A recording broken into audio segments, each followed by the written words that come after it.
So a few days ago, my wife completed school for the semester. We decided to come down here to Las Vegas to visit my brother, where he's currently staying. We decided it would be fun to spend the next 5-6 days here on vacation. So yes, I'm on vacation right now.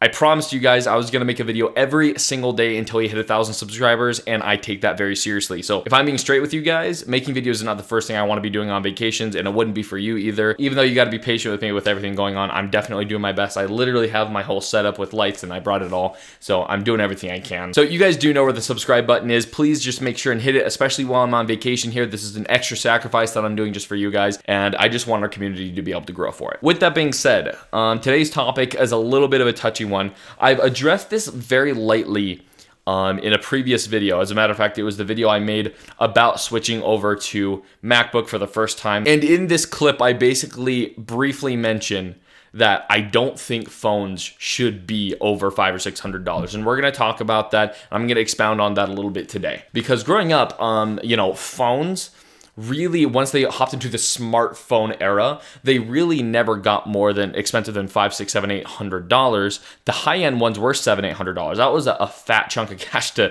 fork out for a phone.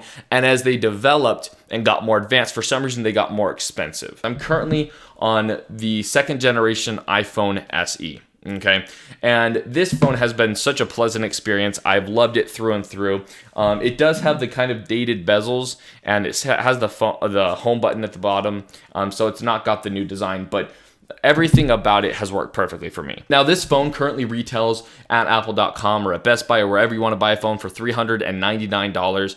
And there's considered a new kind of like category of phones, like mid-tier phones that are around a $300 to $400 range. And I think that's a really good range to stick with because I have a strong, firm opinion that there's nothing really important that a $1,500 and $1,600 phone can do that my $400 phone can't. The fact that we have smartphones on the market that are $1,300, $1,400, $1,500 that literally hold the same body and style as this, but just have a nicer camera or a bigger screen is absolutely, it's ridiculous to me. It's insanity. Phones are costing as much as computers, high-end computers these days.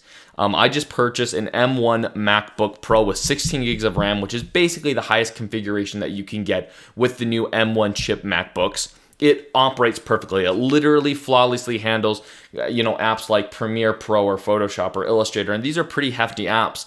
And this laptop clocked in around $1,400. But I have friends. My own wife owns a phone that costs as much, if not more, than my laptop is worth. And it's a phone. You text people with it. You use phone calls. The functionality of it, and if you want to play games on it or if you're a creator on it, no matter what the reason may be, there's just nothing that justifies a price tag of something as strong or as bold as $1,600 or more dollars. Now, there are a couple exceptions to my general opinion and rule here, if you could call it that. One of those exceptions for me is the new Samsung Galaxy Flip.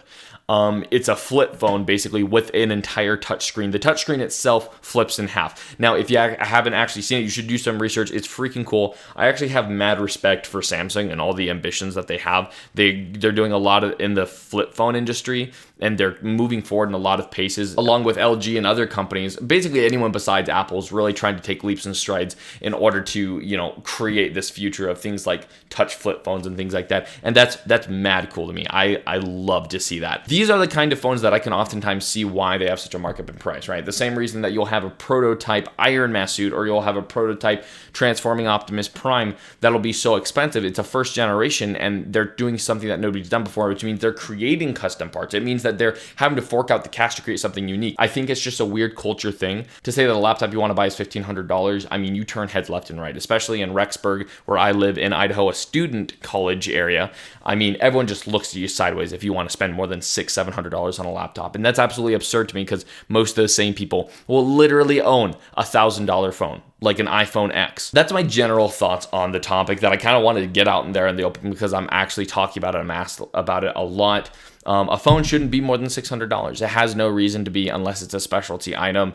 And at the end of the day, if you decide to get one of those specialty items, which sometimes, I'm not going to lie, I'm tempted to. I mean, why are you forking out that cash for something that's just a little bit more memory, That's just a little bit more RAM in the device, a little bit faster processor. Seriously, you're searching stuff on the web. I can promise you that most students and people out there who have these $1,000 phones would not notice a dang difference if they're holding a $600, $500, $400 one. The only difference is they want it to be the newest and the greatest from Samsung and from Apple. And while I'm a huge sucker for having the newest and the greatest, it has to make sense. And quite frankly, this just doesn't.